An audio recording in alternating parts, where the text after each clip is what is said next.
Halo teman-teman, kembali lagi di channel Analisis Laporan Keuangan oleh Edwin. Oke, jadi untuk topik video hari ini akan membahas CEPIN ya, Carun Pakpan Indonesia gitu. Nah, sebelumnya kita disclaimer dulu ya. Jadi video ini disusun oleh saya sendiri Edwin dengan tujuan berbagi analisis laporan keuangan saham, tentunya dari sudut pandang pribadi saya. Jadi konten ini gitu ya bukan merupakan rekomendasi investasi dan tidak dimaksudkan sebagai ajakan beli, jual, atau hold suatu saham gitu ya. Nah, setiap keputusan investasi adalah tanggung jawab masing-masing individu ya. Jadi, teman-teman lakukan riset mandiri gitu ya, analisis mendalam dan konsultasi dengan penasihat keuangan yang profesional bila diperlukan. Oke, jadi dalam menilai suatu perusahaan, saya mencari 3 kriteria yang saya pakai gitu, terutama pada perusahaan-perusahaan di bursa efek gitu. Yang pertama adalah perusahaan yang membagikan dividen. Kenapa gitu ya? Karena dividen ini adalah bukti nyata perusahaan ini untung gitu ya. Kita ini kan adalah pemegang saham gitu ya, yang tidak digaji gitu. Berbeda dengan direksi atau komisaris gitu. Nah, kita dapatnya dari mana keuntungannya? Ya dari dividen ini di samping capital gain gitu. Saya juga dulu sama mengincar hanya capital gain. Tapi lama kelamaan dalam melihat suatu perusahaan yang benar-benar sudah matang dan mature, itu memang perusahaan yang harus bagi dividen gitu ya. Jadi keuntungan itu tidak hanya untung di atas kertas. Nah, tentunya untuk membagi dividen ini harus memiliki syarat yang kedua, kriteria yang kedua, yaitu kondisi bisnisnya yang sehat gitu. Jadi kalau kondisi bisnisnya nggak sehat, utangnya terlalu besar, arus kasnya seret, atau malah perusahaan yang rugi gitu, bagaimana bisa bagi dividen gitu. Jadi ini semua berkaitan ya. Tentunya teman-teman harus membeli di bawah nilai wajar gitu ya, harus under value. Ini buat saya gitu ya. Jadi memang sebelum berinvestasi ya, selain bagus ya beli nilai wajar. Jadi ini semua adalah logika aja gitu, common sense aja gitu. Jadi sebelum saya membeli suatu saham gitu ya, tolong gunakanlah akal sehat kita gitu ya. Jadi jangan FOMO, jangan ikut-ikutan kata teman gitu, jangan mudah percaya terhadap analisis orang, termasuk analisis ini gitu ya, karena ini saya hanya sekedar sharing saja gitu ya dari sudut pandang pribadi saya yang saya biasa lakukan gitu. Nah, jadi memang karena disinggung tadi nilai wajar gitu, saya akan membeli apabila harga sahamnya ini berada di bawah nilai intrinsic value ya gitu. Jadi kan pada saat PBV 0,8, 0,7 saya beli gitu. Pak, kok PBV gitu? Ya karena value saya gunakan ini adalah PBV gitu ya. Yang simpel aja, yang sederhana aja. Tentunya memang banyak value trapnya gitu ya kalau PBV kurang dari 1. Tapi dengan 2 kriteria ini sudah cukup sekali gitu ya, bisa memfilter mana perusahaan yang bagus dan mana perusahaan yang buruk gitu. Jadi ketika sudah cicil beli, pada saat harga sahamnya mencapai nilai intrinsiknya, perlu waktu ya gitu ya. Atau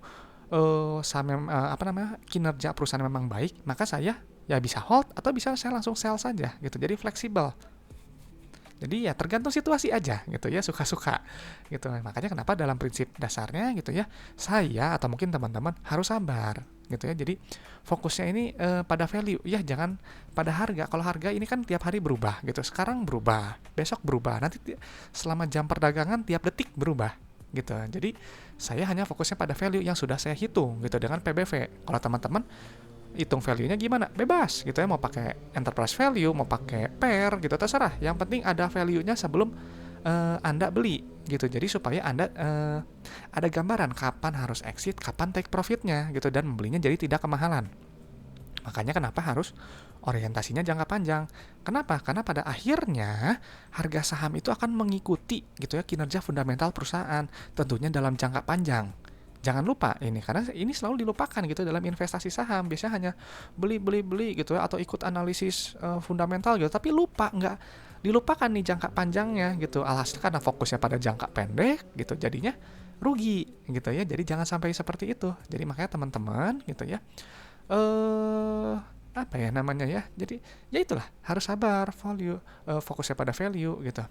Karena teman-teman pasti sering melihat gitu ya, saham-saham yang harganya gocap, yang terparkir di harga 50 gitu ya kan.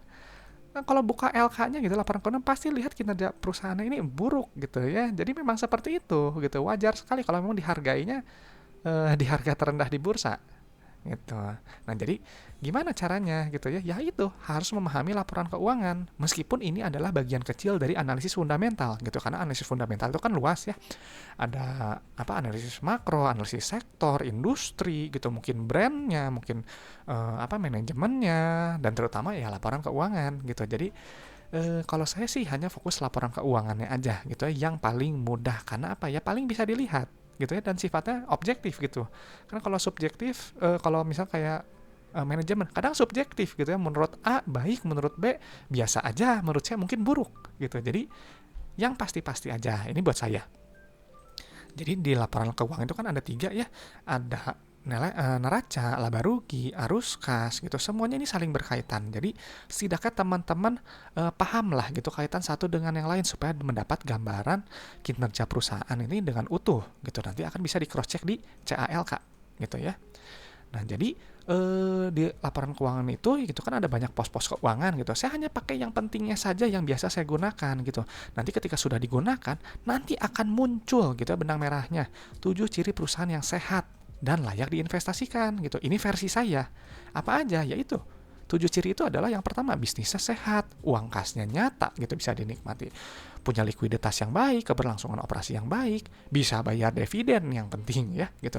Terus mandiri finansial, nggak tergantung utang gitu kan. Kalau berutang berarti harus bayar beban bunga, nanti menggerus profit dan menggerus arus kas gitu.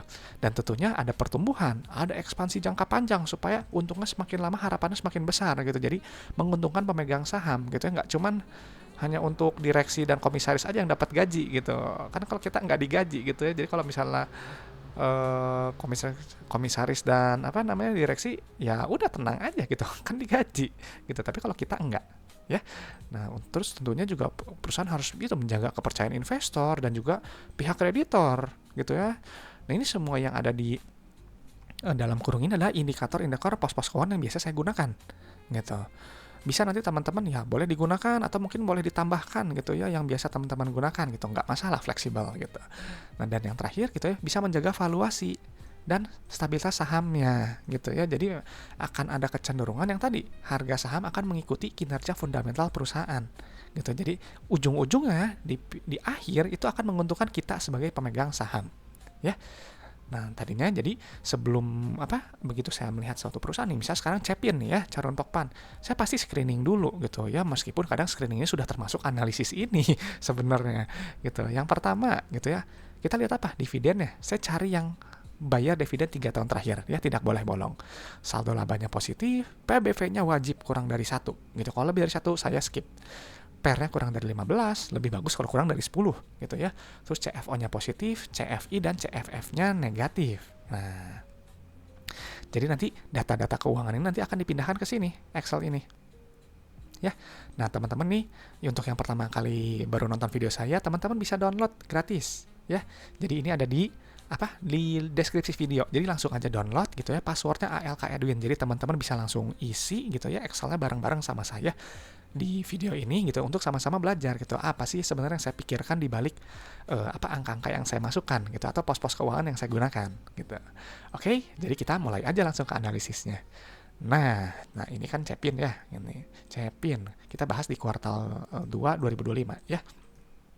Pastiin teman-teman hitung dulu ya satuannya nih, jutaan rupiah. Udah benar nih, jutaan rupiah. Nah, tadi apa di screening pertama? Yang pertama itu kan dividen ya. Jadi dari data yang sudah saya cari gitu ya, memang ini 3 tahun terakhir bagi dividen terus nih. Bagus gitu ya, dan sempat 1 kali bagi dividen interim gitu. Ini perusahaan yang baik, terbukti untung ya. Bagus gitu. Jadi checklistnya ya kita oke gitu. Ini lolos. Nah, ya lolos screening. Saya nggak peduli ya besaran dividennya berapa gitu, mau 0,5, 1%, 2% nggak masalah kok. Yang penting kan dia udah bagi keuntungan gitu ya, terbukti nyata uangnya bisa dinikmati oleh pemegang saham gitu. Jadi keuntungannya ya udah nggak diragukan lagi gitu. Untuk masalah yield nanti itu kembali ke selera teman-teman. Kalau memang mau yang cari minimalnya sekian persen, mangga gitu ya, boleh silahkan dicari gitu. Oke, yang pertama harus dipindahkan adalah kas dan setara kas gitu ya. Ini adalah isi dompet ya, isi dompet dari perusahaan gitu. Ibarat kalau teman-teman kan kemana-mana bawa dompet nih, isinya ada uang. Nah, uang inilah yang kas setara kas ini gitu digunakan untuk bayar, yaitu bayar pinjaman, bayar gaji, untuk ekspansi gitu ya, menerima pembayaran gitu. Ya pakai uang gitu ya, nggak pakai aset tetap gitu. Misalnya dibayarnya pakai tanah gitu, pakai mobil gitu. Enggak seperti itu gitu. Jadi kita sederhanakan saja. Jadi uang kas ini memang harus dipindahkan. Ya. Lalu yang kedua langsung loncat ke ekuitas gitu ya. Nanti liabilitas itu nanti pasti saya cek gitu ya. Cuma nanti kita screeningnya dulu gitu. Nah, yang utama adalah saldo laba gitu ya. Saldo laba ini, nah ini nih postingan pos keuangan ya yang telah ditentukan dan belum yang telah ditentukan dan belum ditentukan, pindahkan aja langsung angkanya ya. Nah, apa sih saldo laba ini? Saldo laba ini adalah total akumulasi keuntungan yang telah perusahaan cetak gitu ya, dari perusahaan ini pertama kali berdiri sampai kuartal ini terbit gitu. Jadi kalau misalnya Cepin nih dari dulu sampai sekarang telah menghasilkan berapa nih juta miliar 30 triliun dari perusahaan ini pertama kali mulai beroperasi. Artinya ini benar-benar untung perusahaannya gitu. Kalau perusahaannya nggak pernah untung gitu, ini saldo labanya akan rugi gitu ya, akan bernilai negatif gitu. Kalau nilainya negatif, maka udah dipastikan nggak akan bisa bayar dividen gitu. Jadi harus cari saldo labanya yang positif. Makanya ini oke, bagus ini perusahaan yang baik gitu. Makanya nggak heran nih dividennya bisa lancar gitu. Nah, sekarang langsung loncat ke ekuitas pemilik. Pilih ini nih yang biasanya di atas KNP ya, atau kepentingan non pengendali. Langsung aja dipindahkan angkanya. Nah, ini kan kenapa saya buat dua ya, kiri dan kanan. Ini untuk melihat ada perbedaan nggak dengan kuartal sebelumnya gitu ya, atau dengan tahun penuh sebelumnya. Ini kan tuh 2024 Q4, kok ini kan 2025 Q2 gitu. Jadi bisa lihat, oh ternyata ada pertumbuhan nih saldo labanya. Jadi memang terbukti mencetak untung gitu. Nah, ini langsung isi juga. Nah, nanti teman-teman akan kelihatan nih hasilnya tuh di bawah nih. Ini contoh perusahaan yang bagus gitu ya. Ini rasio saldo laba terhadap modal awal tuh 191 kali gitu ya. Bayangkan saja, modalnya cuma 163.000 sudah menghasilkan keuntungannya ini 30 juta. Bayangkan misalnya teman-teman modal 100.000 bisnis dan menghasilkan keuntungan 30 juta. Sudah naik berkali-kali lipat gitu ya. Ini terbukti perusahaan bagus sekali untung. Makanya rasio saldo laba terhadap ekuitas ini tinggi sekali. Ya, 99% gitu. Modal yang awalnya ditempatkan itu sudah menaik nilainya 191 kali gitu. Ini perusahaan yang sangat-sangat bagus gitu ya, secara struktur modalnya gitu. Nah, tapi sayang sekali saldo laba apa? PBB-nya masih mahal 2,44 gitu. Nah, saya kalau misalnya kelebihan mahal ya saya skip gitu, saya langsung tutup laporan keuangannya gitu ya. Artinya perusahaan ini nggak termasuk kriteria saya gitu, tapi ini perusahaan sangat bagus ternyata ya. Nah gitu. Nah, setelah lanjut dari ekuitas, langsung loncat ke laba rugi gitu ya. Laba rugi ini kan untuk menghitung profitabilitas performa perusahaan ya. Nah, kita langsung pakai 3 angka kunci: pendapatan, laba bruto, dan laba bersih gitu ya. Nah, kenapa sih saya pakai 3 gitu ya, nggak pakai yang lain, misal kayak ada laba usahanya, laba lainnya gitu ya, enggak gitu, karena sebenarnya dari 3 angka ini sudah cukup gitu ya. Karena gini ya, ini yang penjualan, pos penjualan ini pakai angka yang paling atas ya. Semakin revenue-nya naik, maka produk atau jasa yang dijual perusahaan itu relevan gitu ya, banyak yang semakin banyak beli gitu, semakin orang cari gitu, cocok gitu ya, relate gitu. Tapi kalau misalnya revenue-nya turun terus gitu, artinya sudah nggak relevan lagi produk atau jasa gitu. Alhasil kalau misalnya pendapatan turun terus, maka kan jadi rugi ya, nggak ada pemasukan gitu, nggak ada pendapatan gitu. Alhasil nanti ya laba bruto juga turun gitu. Nah, untuk laba bruto gitu, kenapa dimasukkan gitu? Karena nanti akan untuk menghitung GPM. GPM ini semakin besar, artinya semakin mudahnya itu punya keunggulan kompetisi gitu ya. Jadi produknya ini lebih unggul nggak dibandingkan produk yang sejenis di perusahaan yang sejenis gitu. Makanya dilihat aja dari laba kotornya. Laba kotornya dari revenue dikurangi dengan COGS. Nah, ini nih gitu. Memang idealnya itu cari yang 50% ke atas, cuman kan ya nggak mungkin lah ya, susah sekali gitu. Biasanya yang paling umum itu perbankan ya 50% ke atas gitu ya, 60-70% gitu. Tapi untuk saham-saham gini ya jangan terlalu terpatok saklek gitu, harus 50%, enggak gitu ya. Lihat aja gitu ya dengan GPM rata-rata perusahaan yang sejenis gitu. Tapi ini bagus tuh, udah profit tuh kan, udah dikurangin harga modalnya. Nah, langsung ke laba bersih. Laba bersih ini adalah inti dari laporan laba rugi ya, untuk angka final lah, perusahaan ini untung atau enggak gitu. Nah, ini kita langsung pindahkan aja. Angkanya yang mana? Angkanya yang ini. Laba periode berjalan yang dapat diatribusikan kepada pemilik entitas induk. Nah, yang ini nih. Nah, ini baru kelihatan tuh berapa PR-nya. Oh, ya, nah ini nih PR-nya. PR-nya 19, artinya ini masih kemahalan gitu ya.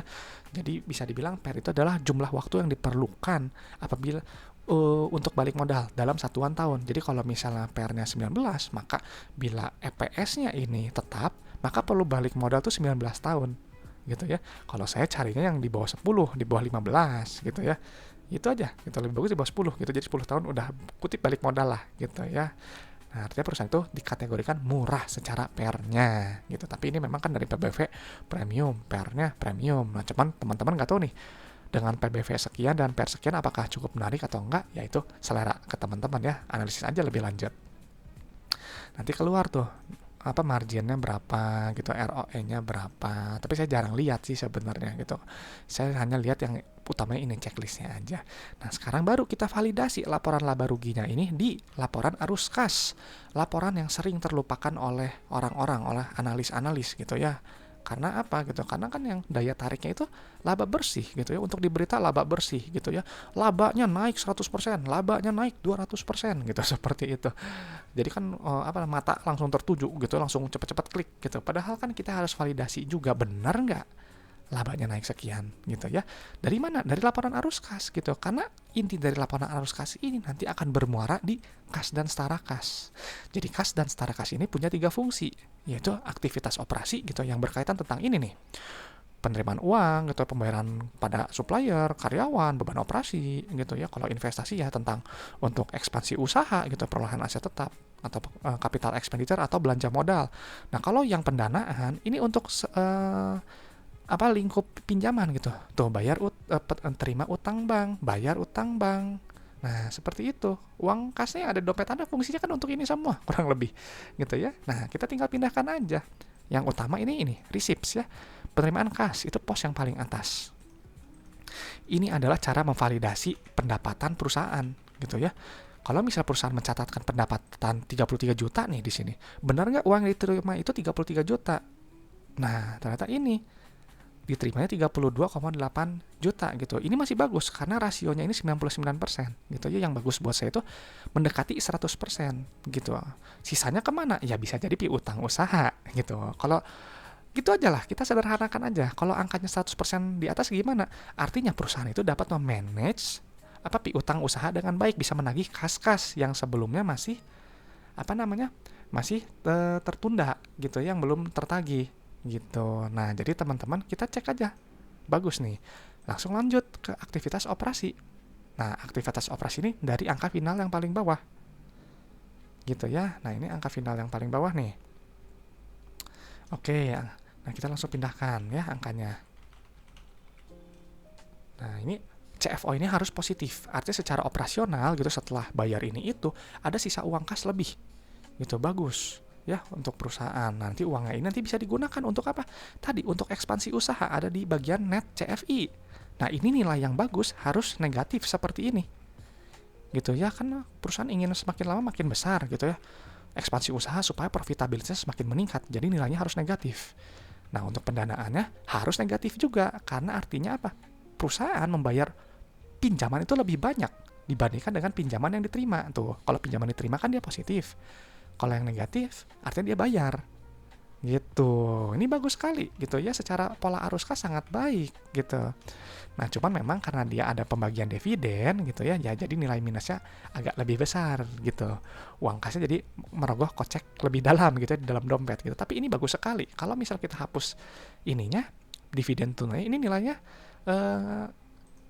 kenaikan kas dan setara kasnya ini pasti positif. Jadi bagus. Polanya itu plus min gitu ya. Ibarat teman-teman udah terima uang dari customer gitu ya, udah bayar ini itu, masih ada uang sisa, bisa untuk ekspansi, bisa untuk bayar pinjaman, masih ada lebih. Nah, mantep kan gitu. Ini perusahaan yang secara operasional arus kasnya sangat-sangat baik gitu. Jadi gimana kesimpulannya untuk Cepin gitu ya? Oke, dari dividen nih sangat bagus gitu ya. Saldo labanya positif, bisa bayar dividen. Nah, tapi sayang untuk PBV dan PR-nya ya masih mahal buat saya gitu. Tapi secara profitabilitas gitu ya, dan secara arus kas ini sangat-sangat baik. di mata saya ini sangat-sangat baik gitu ya, cuman memang ya tadi masih mahal. Nah, jadi untuk Cepin menurut teman-teman gimana? Apakah bagus atau enggak gitu ya? Selera teman-teman. Silahkan analisis lebih lanjut. Seperti itu. Jadi untuk analisis Cepin sampai di sini gitu sudah selesai gitu.